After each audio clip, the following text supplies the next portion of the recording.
Well, hello there guys, Agrippa Maxenius here, coming at you with a first look and review for Sengoku Jidai Shadow of the Shogun. Let's take a look here, guys. Now, one amazing thing about this particular game is the fact that we do have historical battles. For those of you that have played similar games like Pike and Shot, this is actually a very important part of games like this, and I love that we can not just play Sengoku Jidai, but we can also play the Imjin War, which is, of course, the invasion of Korea. This is really interesting stuff. I'm loving it. So we're going to go back for a second, and we can also have the ability, of course, to go to our campaign. So we're going to go ahead, we're going to head back, and I'm just going to select campaign. The actual depth of campaigns in this game is awesome, and they've really gone extremely in-depth in attempts to basically rebuild this time period. Now, you could play during Tenkafubu, which is about 1570, Sengoku Jidai, of course, the Age of War. I'm sure many of you know about this, during about 1467 to, I think, about 1600. And we got the Imjin War, the Segikara campaign, of course, just a number of different campaigns here. And over here, these are, of course, DLC.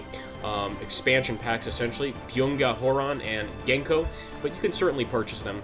Now, what I'm going to do is I'm actually going to jump into one of these campaigns in a second here and let you guys take a look at what to expect in terms of gameplay.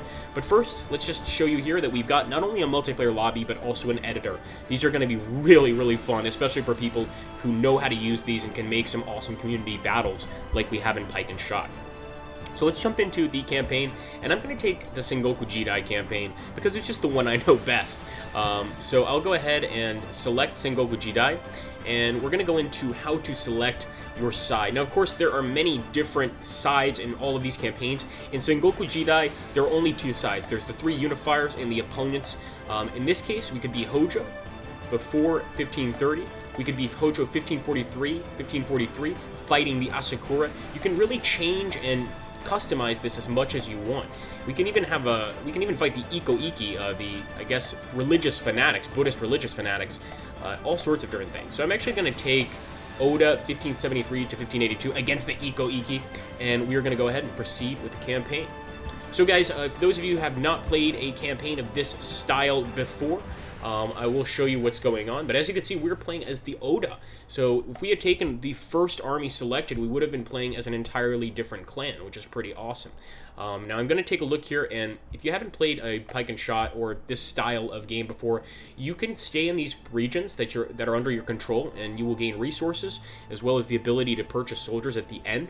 Or you can go ahead and start moving these armies around and combining them. So we're going to move these guys together. We're going to combine this army. And in fact, I might even bring in this guy, but that would make a very large army. I don't think I want to do that because I want this guy to stay here and defend, but we're going to try to get into a battle with the Imahara. So we'll go ahead, we'll end the turn. These Iko-Iki must pay. So now we know that the enemy has invaded our province, and this is just the campaign map before the battle, actually. So let's go ahead and see if we can chase these guys. All right, they're going to run back to Toriyama. Whoa, sorry guys. We're going to jump in there, and I'm almost certain they will accept the battle. Wow! They actually ran away. The Iko-Iki army retreated. Now, I could send in this army, and I think just to show you guys how the battle goes, I'm going to go ahead and do that. We can tell by the size of the circle, the size of the army, and in this case, this one is definitely outnumbered. Now, if we want to raise a new army, we can go over here, but we need enough manpower points, and these are created by, of course, winning in a certain region, taking the taxes of that region at the end of the season. So we're not going to be able to use that now, but we can certainly go ahead and consider, what have we got here?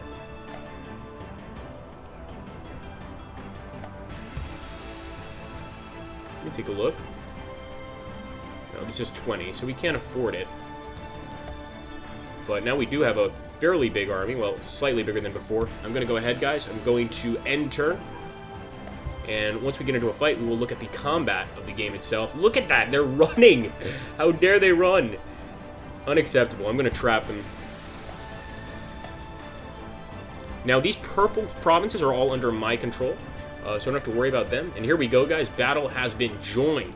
We're going to proceed in battle, but I think, can I bring my second? No, I can't. So we're going to go ahead, we're going to start the battle, and you guys are going to get an idea of how battle is played in Sengoku Jidai. So here we go, guys. This is just showing the different units we have. We've got mounted samurai, we've got mounted yare samurai, unless, of course, these are the enemy units, which they might be. We'll accept and take a look at what our army looks like.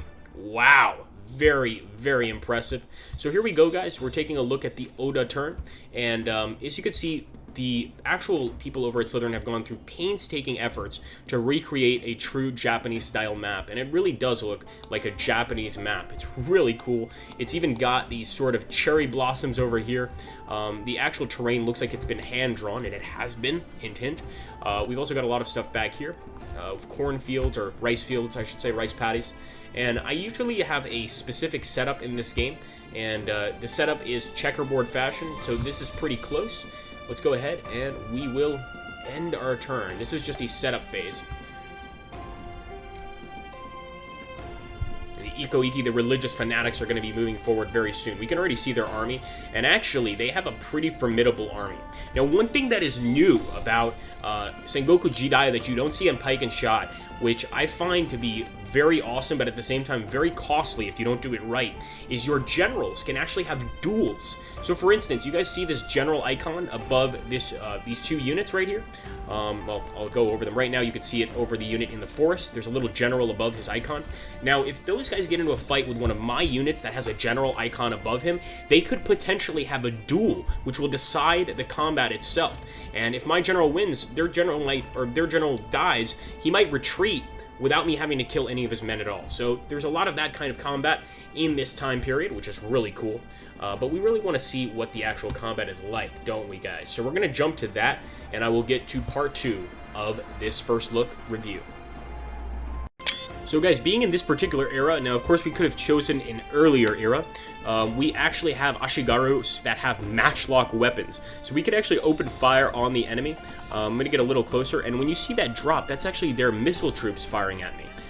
Excuse me, guys. So their missile troops are doing a significant amount of damage. I'm going to go ahead and open up with the matchlock Ashigaru, and as you can see in this game, you can get right up close and personal to your units. Open fire. Also beautiful artwork there in the unit descriptions. Move up again. I might not be able to fire a second time here, but the idea, of course, is to get into close proximity with the enemy and engage in combat. So we're going to keep moving forward here. This is actually one of my allied generals. I could try and face the enemy general in a fight to kind of show you guys how that works.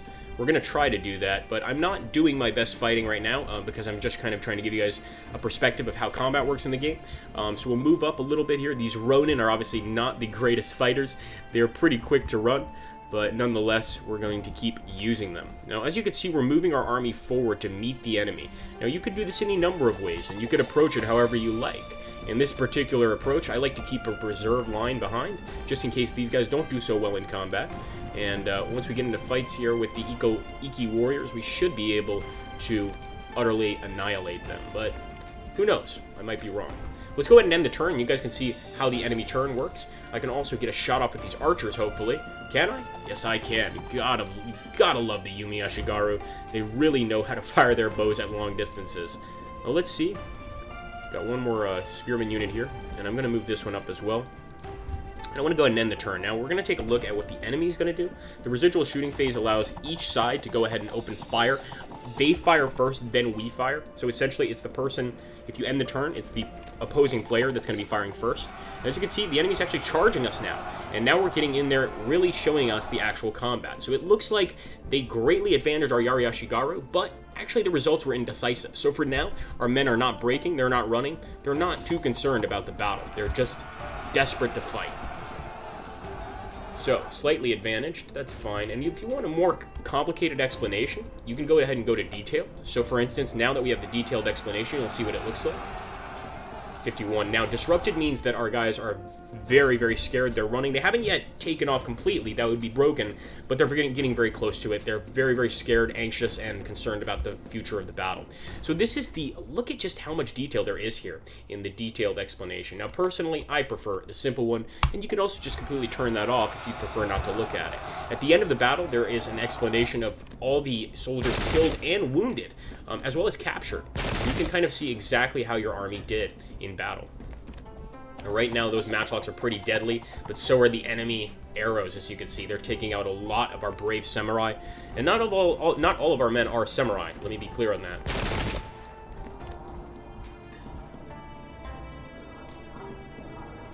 Now, anytime you actually attack an enemy, you're going to get a certain percentage of your likelihood of winning, drawing, or losing. Obviously, if your likelihood of losing is high, you're not going to want to attack that enemy.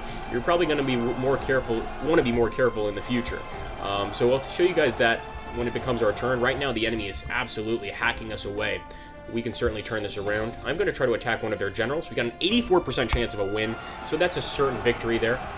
33 down, and it looks like our general did not even face their general in combat. Remember, it doesn't happen every time. So we're going to proceed, and I'm going to take my spearman units.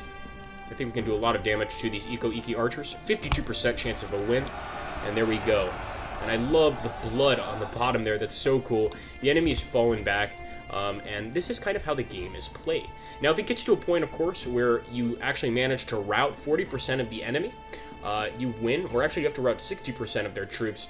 If you rout 40% of their troops and they've lost 25% more than you have, then it's a win, but it doesn't usually happen. It's usually fairly even, no matter how terribly the enemy's playing. Now, this would be a terrible charge, as you see here. 51% chance of a draw, 48% chance of a loss. That doesn't mean you shouldn't attack, though. If you've got 3 units that could attack one enemy unit, and one of them is going to have an increased chance of a victory, like this guy, you might want to go ahead and take the risk. I sure am. Attack! They didn't even get a chance to fire, and now they're going to be locked in combat, so they're not going to be able to fire those matchlocks at all. I think that's a good thing. Let's go ahead and open fire. 40. Oh, we might be able to break these guys with one more shot. Maybe not. Maybe next season. Anyway, guys, I hope you enjoyed this first look at Sengoku Jidai. I hope you will definitely pick it up, and don't forget, if you enjoyed this video and it helped you make a purchase, subscribe to the channel. It's really hard to get views for a niche strategy channel, to believe it or not, and every single one of you guys joining us really, really helps. So I hope you will consider doing that. Thanks so much, guys. Take care. Have a great day, and don't forget to fight with honor.